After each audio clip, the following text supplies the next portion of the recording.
welcome to Smart Stock Watch, your go-to channel for in-depth financial analysis. Today is January 24th, 2025, and we're diving into the latest earnings report from Midland States Bancorp. Joining us is John, senior analyst from Smart Stock Watch. John, thanks for being here. Thank you for having me. Midland States Bancorp has just released their fourth quarter 2024 results, and there's a lot to unpack, especially with the significant net loss reported this quarter. Revenue and profitability overview.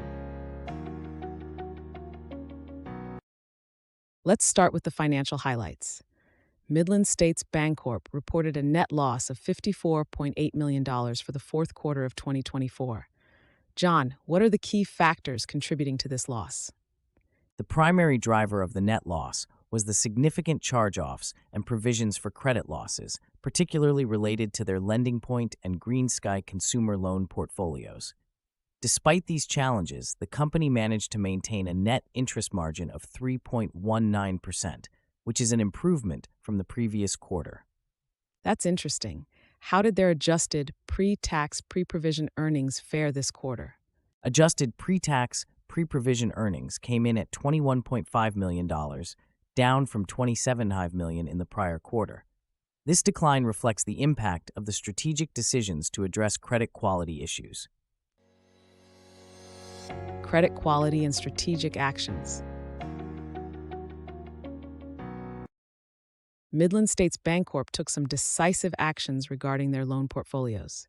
Can you elaborate on these strategic moves? Absolutely.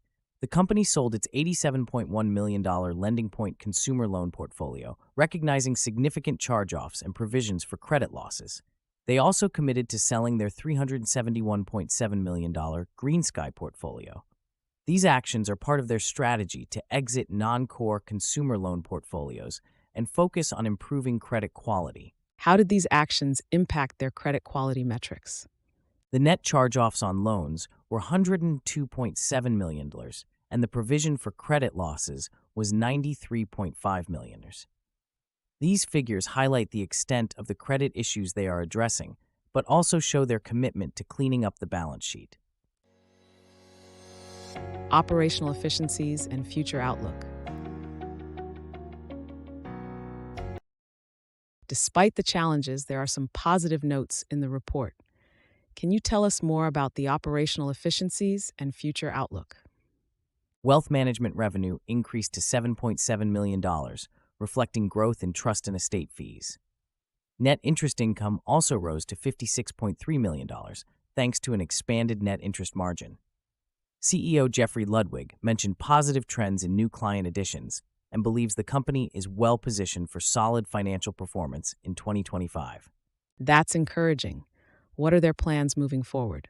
The company plans to continue investing in talent, technology, and marketing to enhance their ability to generate profitable growth.